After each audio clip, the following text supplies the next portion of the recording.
ભરૂચ જિલ્લા ભારતીય જનતા પાર્ટી દ્વારા પૂર્વ વડાપ્રધાન અટલ બિહારી વાજપેયીની જન્મજયંતિ નિમિત્તે વિવિધ કાર્યક્રમનું આયોજન કરવામાં આવ્યું હતું।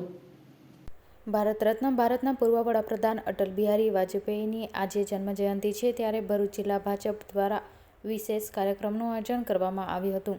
અટલ બિહારી વાજપેયી એક અનંત કવિ હતા, ત્યારે તેમની જન્મજયંતિ પ્રસંગે ભરૂચ જિલ્લા ભાજપ દ્વારા કાવ્યાંજલિ કાર્યક્રમનું આયોજન કરવામાં આવ્યું હતું, જેમાં 10 જેટલા કવિઓ દ્વારા તેમના જીવન કથન અને કાવ્યાત્મક રૂપે લોકો સમક્ષ રજૂ કરવામાં આવ્યું હતું।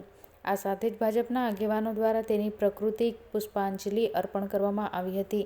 આ પ્રસંગે ભરૂચ જિલ્લા ભાજપના પ્રમુખ મારુતિસિંહ અટોદરિયા, ભરૂચના ધારાસભ્ય રમેશ મિસ્ત્રી, વાગરા ધારાસભ્ય અરુણસિંહ રણા, મહામંત્રી નિરલ પટેલ, પૂર્વ ધારાસભ્ય દુષ્યંત પટેલ, દિવ્યેશ પટેલ સહિતના આગેવાનો અને કાર્યકરો જોડાયા હતા। આગેવાનોએ અટલજીની જન્મજયંતિ નિમિત્તે સ્વચ્છતા અભિયાન પણ હાથ ધર્યું હતું અને સાફ સફાઈ કરી હતી।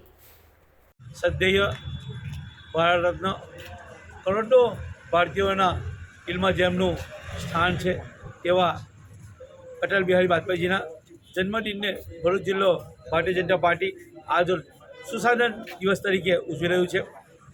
ભરૂચ જિલ્લા ભારતીય જનતા પાર્ટી દ્વારા 10 જેટલા કવિઓ દ્વારા અટલ બિહારી વાજપેયીના જીવન પર કવિતાઓ રજૂ કરીને જન્મદિનને પુષ્પાંજલિ અર્પણ કરીને અહીં આગળ આજે સુશાસન દિન તરીકે ઉજવણી કરી છે।